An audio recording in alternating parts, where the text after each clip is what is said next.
देश भर, विशेषकर उत्तर प्रदेश में अधिवक्ताओं के विरुद्ध हो रही हिंसा, हत्याओं और उत्पीड़न की घटनाएं लगातार बढ़ रही हैं। इस गंभीर परिस्थिति को देखते हुए अधिवक्ताओं द्वारा लंबे समय से एडवोकेट प्रोटेक्शन एक्ट लागू करने की मांग की जा रही है, जिससे उन्हें आवश्यक सुरक्षा और न्यायिक संरक्षण मिल सके। ज्ञापन में बताया गया है कि केंद्र सरकार और उत्तर प्रदेश सरकार को पहले ही एडवोकेट प्रोटेक्शन बिल का मसौदा भेजा जा चुका है। इसके बावजूद अब तक यह कानून पारित नहीं किया गया है। हालांकि कुछ राज्य सरकारों ने इस संबंध में अधिनियम बनाए हैं, लेकिन वे केवल औपचारिक और बेहद कमजोर प्रकृति के हैं, जिससे अधिवक्ताओं को वास्तविक सुरक्षा नहीं मिल पा रही है।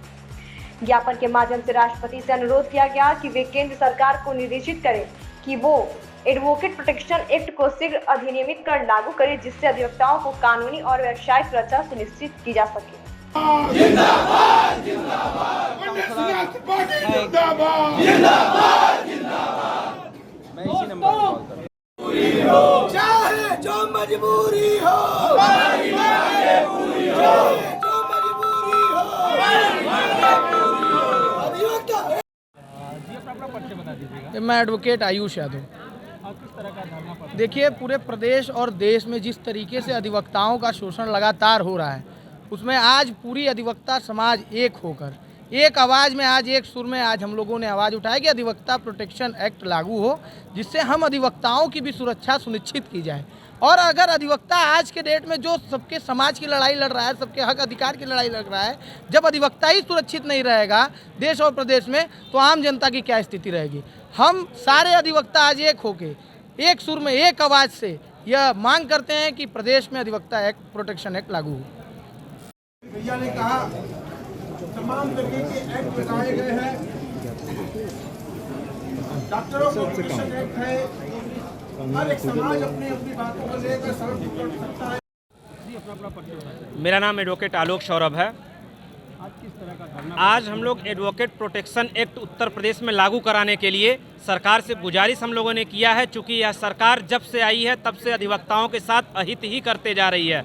अधिवक्ताओं का आज तक इन्होंने मेडिकल क्लेम बीमा तक पास नहीं किया है, जबकि अधिवक्ताओं के कई अरब रुपए सरकार के खजाने में पड़े हुए हैं, लेकिन सरकार अधिवक्ताओं के हित की कोई बात नहीं करती। और भारतीय जनता पार्टी की सरकार को अधिवक्ता इस अगले चुनाव में बता देंगे कि यदि उन्होंने अधिवक्ताओं के हित में कार्य नहीं किया तो ये सरकार भी प्रदेश से जाने वाली है।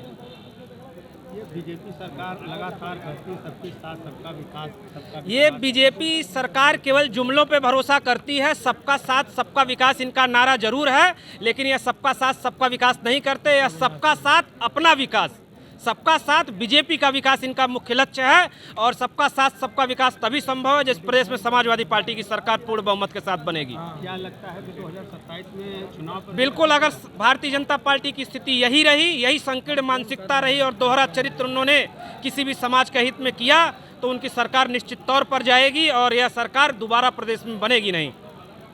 वो ज्ञापन क्या है? मेरा ज्ञापन यह है कि उत्तर प्रदेश में और देश में अधिवक्ताओं पर अत्याचार बढ़ रहे हैं, उनकी हत्याएं हो रही हैं और न तो उनको क्षतिपूर्ति मिल रही है न कोई सुरक्षा मिल रही है। हमारा आज पत्रक ये था कि एडवोकेट प्रोटेक्शन एक्ट जो बना करके, जिसका प्रारूप बना करके राज्य और केंद्र सरकार को दिया जा चुका है, वो पारित करके लागू करें। हमारा इस पर भी विचार था कि किसी भी स्थिति में एडवोकेट प्रोटेक्शन एक्ट को आप लागू करें, नहीं तो बनारस से उठी हुई ये आवाज़ उत्तर प्रदेश के हर जिले में जाएगी और फिर अंत में लखनऊ में यह इस रूप में विस्फोटक के रूप में परिणित होगी कि जो आपके संभाले नहीं संभलेगा। हमारी पूर्व के सरकारों ने अधिवक्ताओं के प्रति ध्यान दिया था, लेकिन वर्तमान केंद्रीय सरकार और राज्य सरकार इस पर चुप है। एडवोकेट प्रोटेक्शन एक्ट लागू करने में पूरी तरह से रुचि नहीं रख रही है। हमारा काम उनको जगाना है और किसी भी हद तक जाकर के हम जगाएंगे। धन्यवाद। सर, पूर्व में जो आपने कुछ बताया कि पूर्व में पार्टी के मेंबर नहीं है, लेकिन ये बताएंगे अधिवक्ताओं के कल्याण की योजनाएं समाजवादी पार्टी ने शुरू की थी, जो अब तक चल रही हैं।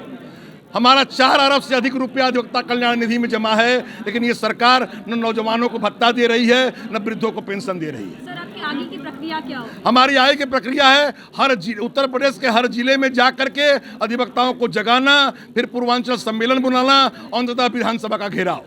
जिस सरकार को आप घेर रहे हैं तो वो मान लीजिए फिर उसी तरह सरकार रहेगी तो फिर आगे क्या? तो अधिवक्ताओं से हम आग्रह करेंगे कि हमारा एडवोकेट प्रोटेक्शन एक्ट जो लागू करेगा हम उसी सरकार को अपनी सरकार बनाएंगे। धन्यवाद।